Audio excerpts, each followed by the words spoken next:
Today, we're gonna figure out exactly how much power we can get out of our stock Focus ST with just a tune.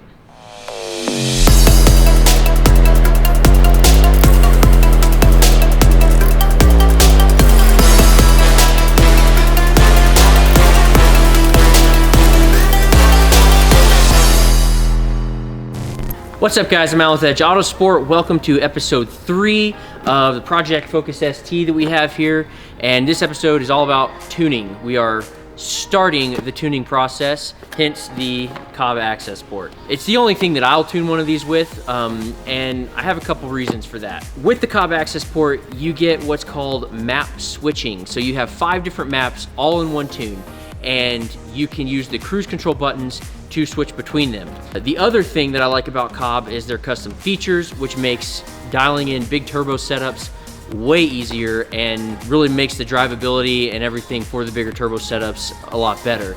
You can tune these cars with HP tuners and tune for big turbos, but you don't get all the features that you get with the Cobb Accessport, hence the reason I recommend it so much. So a couple things before we install this Accessport. We do want to make sure that the car is healthy and has the appropriate spark plugs for turning up the boost with the Cobb Accessport. So the appropriate spark plugs are pretty much any 2-step Kohler spark plug. We have the stock intercooler on this car still. We have no cooling mods. It is completely stock, but we are going to be running higher boost pressures. And for that reason, I want to go with a 2-step Kohler spark plug. We have these Denso ITV24s on the shelf, so that's what I'm gonna use. Ford Performance, whenever you purchase like the Ford Performance tune, which is just that can tune that you can get from Ford, it comes with the 2-step Kohler Denso ITV24s. So in a roundabout way, you could say these are recommended by Ford. So to start, we're gonna put these plugs in, but before we actually install the plugs, the other thing I wanna do is a compression test. This car has 24,000 miles. It feels pretty healthy to drive. Based on the dyno numbers we got the other day, it looks pretty healthy. I just want to verify what compression we're starting with. Then at the end, when we are all done with this car and we've done everything we plan to do, we're going to do another compression test and just see how it held up.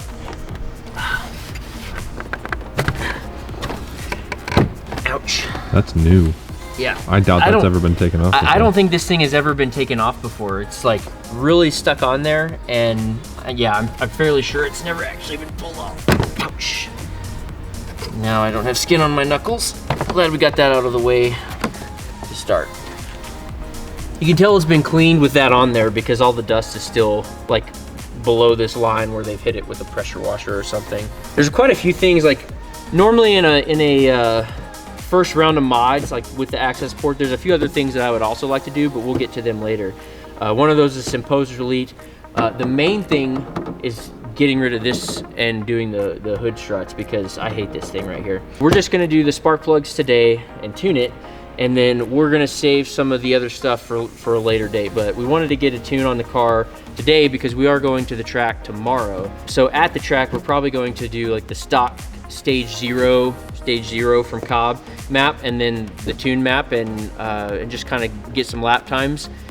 It does have stock brake fluid and brakes and all that fun stuff, so I don't think we're gonna get more than maybe 6 laps out of it. It depends on how gentle JP is.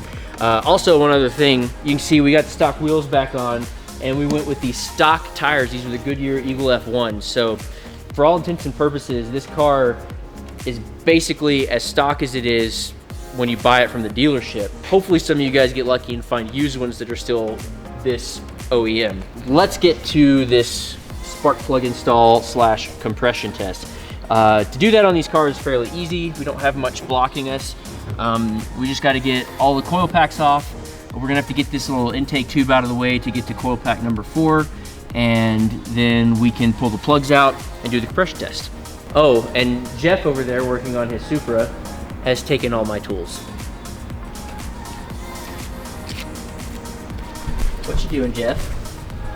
I'm trying not to break plastic stuff. No, you gotta break all the plastic stuff. What's this hose, Jeff? I know. Is that an air intake temperature sensor or something? Magic. Magic juice.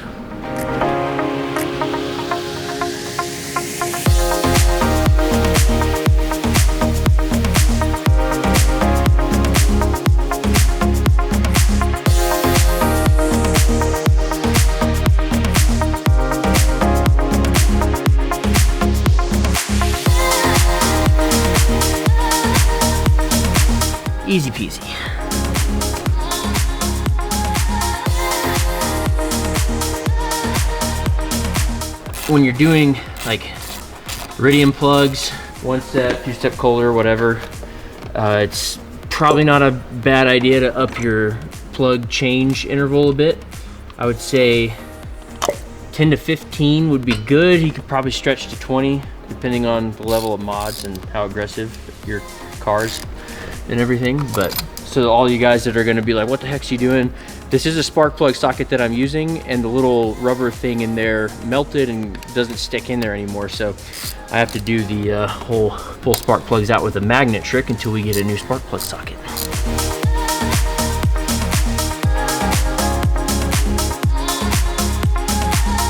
$24,000 plugs, they don't look bad.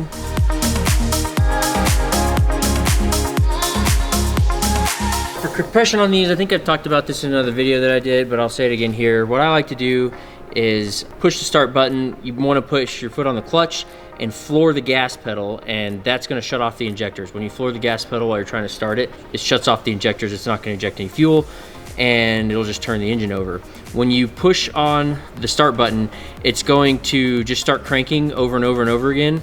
I'll count to 10 cranks and then stop it, and that's what I do. I just let it crank 10 times, but it's gonna keep going if you don't stop it. So count to 10, then hit it again, stop it.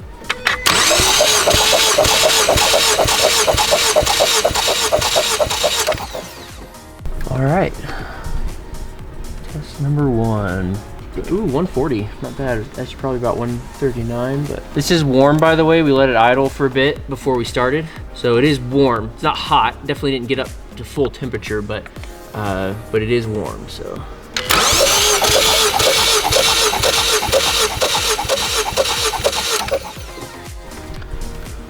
All right, it's 135. So the first cylinder was 135, not 140, and this one is about 136.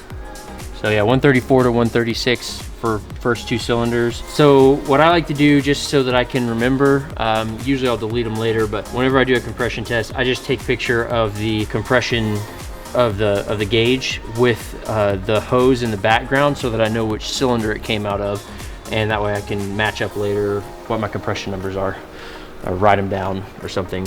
But I'm too impatient to write them down right now, so I just take a picture on my phone. So that one's also about 136. Also, little side note, we are at high elevation. You're gonna probably hear that excuse about 95% of these videos, because it actually does have an effect. So you will see higher compression results usually at sea level. 136 on this car at this elevation is good. All right, so that's 3 cylinders down. Fingers crossed, 4 cylinders good.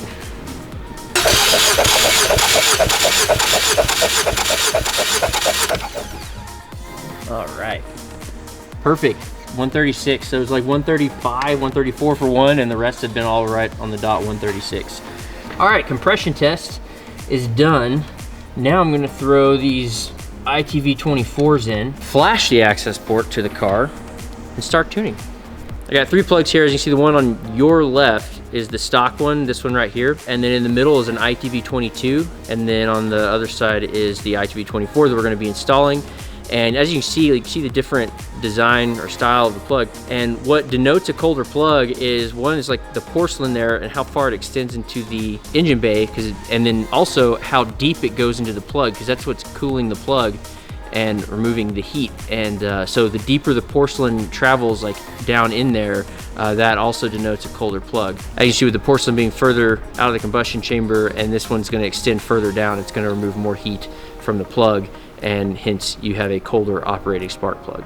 And since we have a stock intercooler on this car that we're going to be running more boost on, it is going to be pushing temperatures quite a bit, and so that's why we want to go with the 2-step colder spark plug.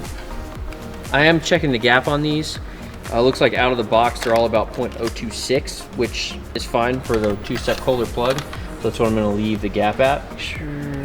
Yeah, so this is a 0.025. The gap's just slightly bigger than the 0.025, which that's really what I wanted, just to be right in that 0.026 range for these plugs.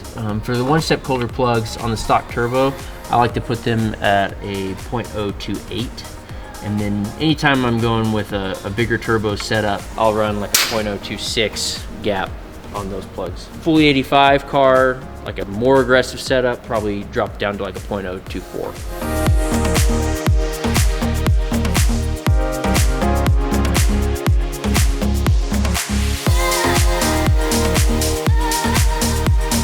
It's probably not really that big of a deal, but I always have this almost an OCD thing where I always like to make sure I keep my coil packs and plugs and anything that I take out and I put them back in, I always make sure they go back in the same cylinder that I took them out from. I don't really think that matters all that much, but it is just a habit that I've gotten into, and that's just the way I do it. And the other area where that could help though is like if you had a bad one, you can then swap cylinders, like for a coil pack or spark plug or injector or whatever. You can swap cylinders and see if the problem follows in the form of misfires or whatever. And so you know that, okay, this has been cylinder number 3 coil packed the whole time. Now my misfire is on cylinder number 4 because I swapped those, and yeah, you know, whatever.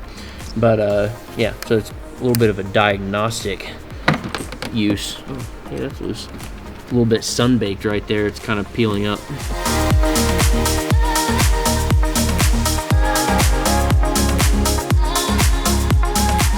While we are here doing this, we know most of you have probably seen an Accessport, but some of you have not. So we are going to do a little bit of an unboxing.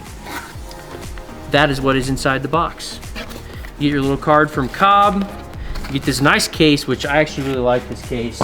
And that's where the Accessport is. Get your little warning labels, some Cobb stickers. This is micro USB to USB, so you can connect the Accessport to your computer, which you're gonna need to do. What I like to do is install it first, because if you're getting an e-tune from me, I'm gonna send you a welcome email with some information I need. And one of the things I need is the AP info, and you're gonna need Accessport Manager for that. So you're gonna need to go to Cobb Tuning and download Accessport Manager, install this to your car, then plug it into your computer using your USB cable here. Then you connect to Accessport Manager. In Accessport Manager, next to the eject button is the AP info button. You click on that, you click copy, and then you just paste it in response to the email that I send you. That makes it easy because then I get all the ECU data I need, I get your Accessport serial number, and I can make your base map quick and painless.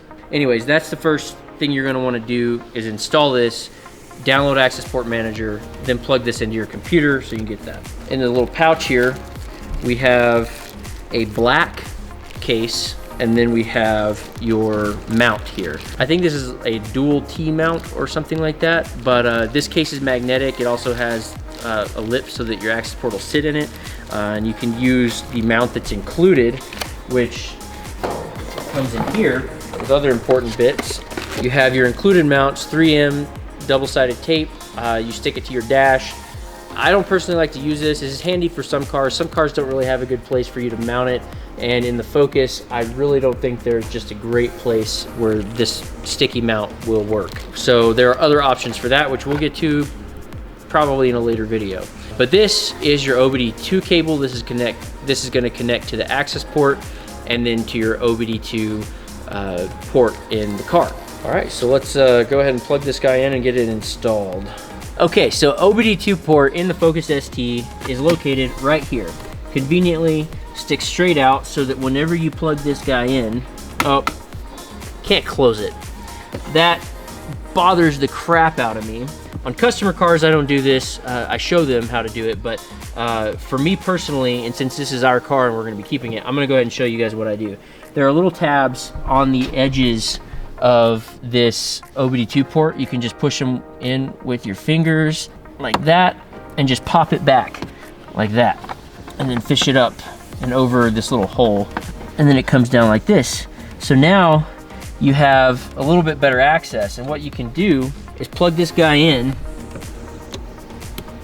We're gonna kind of stuff it back in there, and we're gonna run, well, you can run this wherever. Like eventually we're gonna do the mount, the A-pillar mount from Cobb up here. And so you can take this plastic piece off and run the cable up so it's nice and tidy, and you just have the little cable sticking out.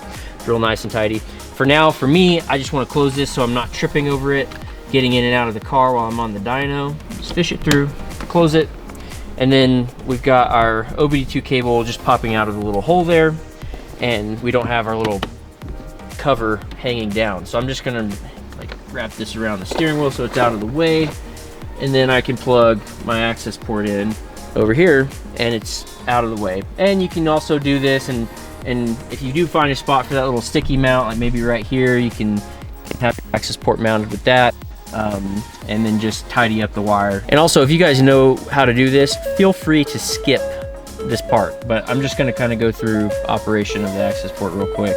When you have the ignition on and the access port plugged in, it's just gonna give you this option. You can do OBD2 troubleshooting without installing it, or you can just install, and that's what we're gonna go ahead and do. Please confirm UST 2016 49S. Yes. I don't know why, but I just like the 49S version. I don't really like the 50S one, but I think that refers to states, and we all know what the 50th state that they're referring to is. So anyways, 2016 Focus ST 49S, that's our ECU type. So that's one of the things that I need for the base map if I'm sending you guys an eTune, and that's one of the things you can get from the AP info. So yes, we do have a 2016 Focus ST, and we're just gonna throw on the stage 0, or hit OK. Then it's gonna ask you if you wanna back up the factory data. I do not wanna do that. You can do that if you want to. Definitely put a trickle charger on there if you do. But I'm gonna skip the factory backup because it takes like 30 minutes. So once it starts flashing, your car's gonna freak out on you. It's gonna beep, it's gonna flash lights, it's gonna click. So don't worry about any of that stuff. It's just gonna do its thing. You're gonna see the bar going across. It's gonna count down as it flashes. The first flash is always slow. After that, it seems to get faster when you're flashing maps after that, after the first install anyways. It's slow because it's got to install it as well as flash, so that's part of what takes so long.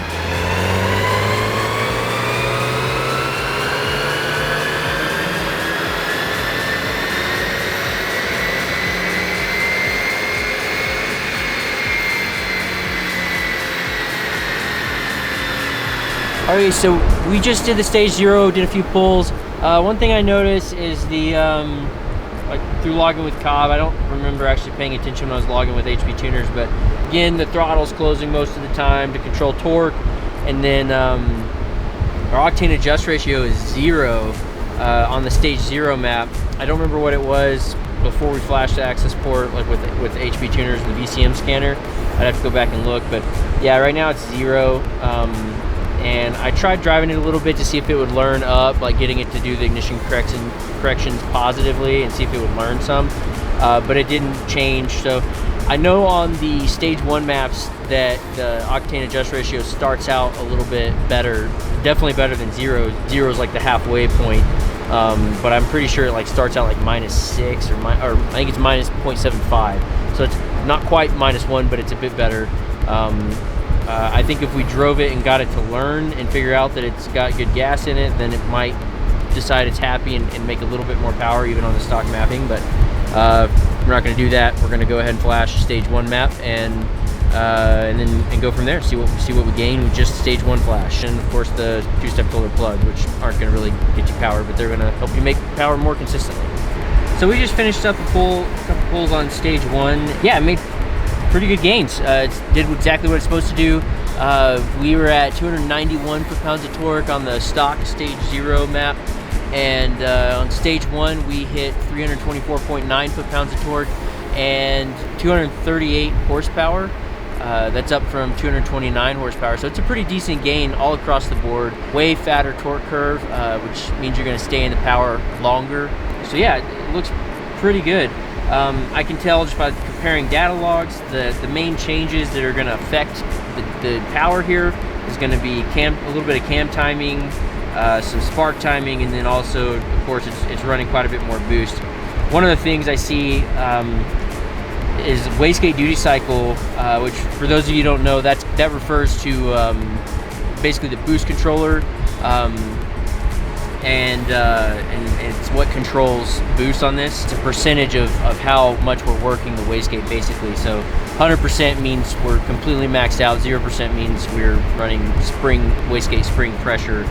There's no pressure being diverted away from the wastegate. On the stock tune, it was at about 60% up top. It was tapering off to about 13.4 PSI, and looking here at the stage 1 map, it's at 100%, but we're still at 13.5 psi.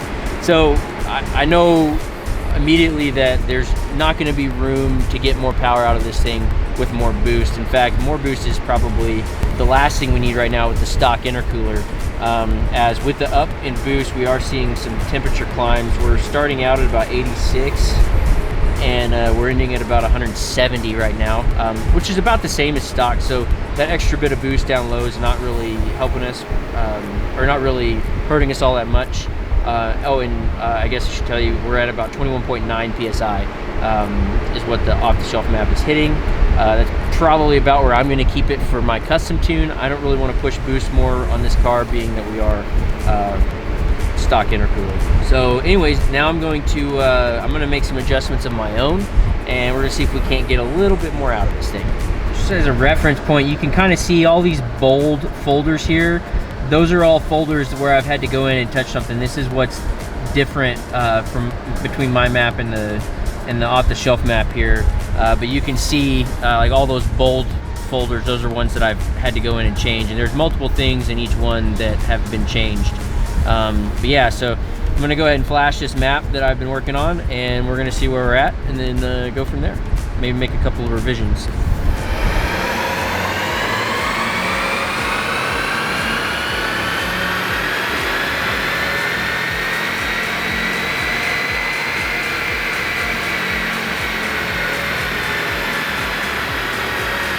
Okay guys, as you can see, we definitely picked up some power on that one. We bumped up to 327 foot-pounds of torque, 240 horsepower, which is nice. I still want to fill in the curve a little bit though. You can see how it's kind of triangular, the torque curve.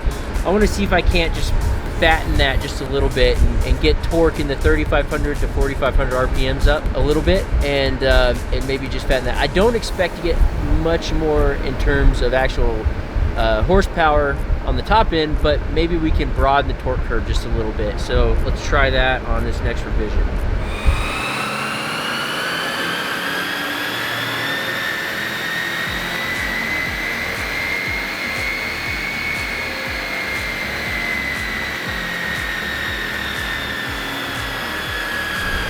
All right, on that one, so I dropped boost down from about 22 PSI to 21 PS. It was actually 22 and a half is what I was hitting peak on that last one. And this one we're at 21.25. It's a little over a PSI drop, and we only lost 2 foot-pounds of torque. So I don't think it wants that extra boost right now. I did play with spark advance a little bit and beefed up the mid-range. It did like that. Let's see, let's pull up the comparison real quick. It's pretty close. Actually, looking at the comparison, this is what I love about the dyno, is I can see like where it likes the timing, where it doesn't. We didn't actually add all that much timing up top. Really, most of it was in the mid-range, and then we pulled boost back. So it's kind of a little bit of a give and take. I pulled boost back in hopes of keeping it cooler so that it would take more spark advance. So with about 1.5 degrees probably, so we gained 5 foot-pounds of torque at about 4,000 RPMs. It's fairly good. I think I want to see if I can't get just a little bit more in the 4,000 to 4,500 RPM range, maybe 3,500. So I am going to bump it just a little bit more right there, but I don't feel like I really need to mess with it anywhere else. And we're just going to see if we can't, again, fatten the curve a little bit. But so far I'm really liking where we're at. And if this works out, it'll be the last one, which is good because I'm starving, and today is payday poke.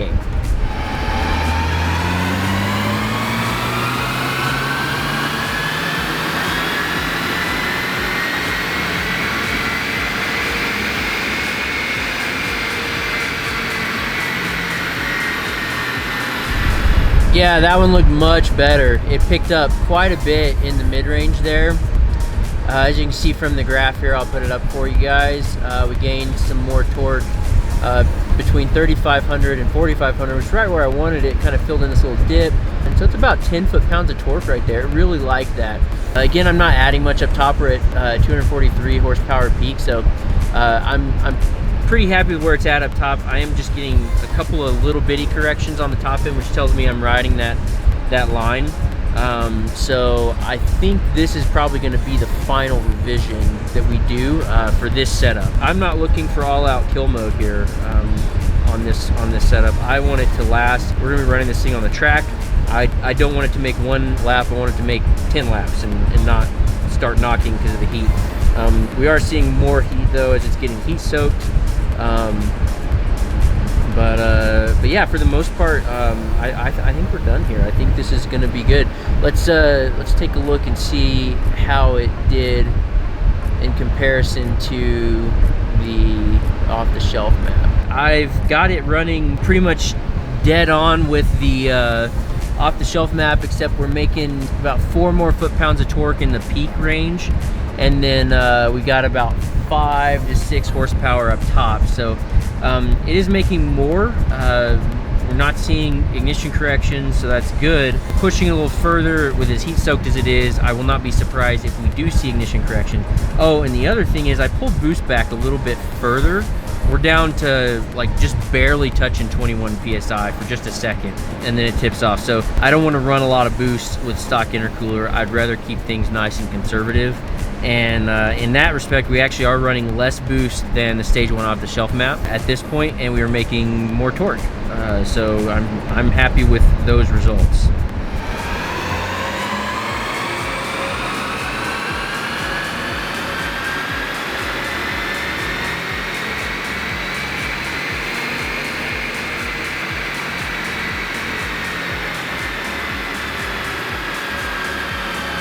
So I tried to push a little bit further, and we ended up with a lot of corrections. So I know that we are where the car wants to be, and I'm happy with that if the car's happy with that. I know it's pretty close to the same as a stage 1, and typically you'd like to see more power out of a custom tune than like an off-the-shelf tune, but really there's a lot more that goes into the calibration than just like the car making more power. There's a lot of things that go into it, like drivability stuff and other things as well. But really, I just wanted to make power. I want the car to run consistently, and I want it to be happy. And I think that previous revision is going to be about it. So we're up a little bit of torque, pretty similar in the mid-range to the off-the-shelf map. Up top, we gained about 6 foot-pounds of torque, 6 wheel horsepower, and yeah, that's all this car wants, and so that's where I'm gonna leave it. Once we get some parts on it, we should see it start to be able to make a little bit more power and take a little bit more abuse as well. But for now, we just gotta keep things nice and relatively conservative so that we don't push it beyond where it's safe, especially for a car that we're gonna be beating on pretty regularly. So anyways, that's gonna wrap up what I have for this video. Let's look at the final numbers here. This is the final versus the stock or stage 0 map. We're at about 30 foot-pounds of torque in the mid-range, between 3,500 and between 3,000 and 4,000 RPM, and then 4,500 we're down about 20 foot-pounds of torque, and we've got about anywhere from 15 to 20 horsepower on the top end that we've gained from the custom tune, which is fairly similar to the off-the-shelf map. So that's really going to wrap this up for where the car's at now, and I'm looking forward to tomorrow when we're going to go out to High Plains and we're going to beat it around the road course and probably boil the brakes on it, because this is all stock fluid. I don't expect it to last very long, especially with JP driving. Be sure to like the video and subscribe to the channel, because we're going to be doing a lot more of these, and they're probably going to be longer videos because I am going more in depth with this car. So stay tuned to the channel. That video will be coming out next Monday, and we'll catch you next time.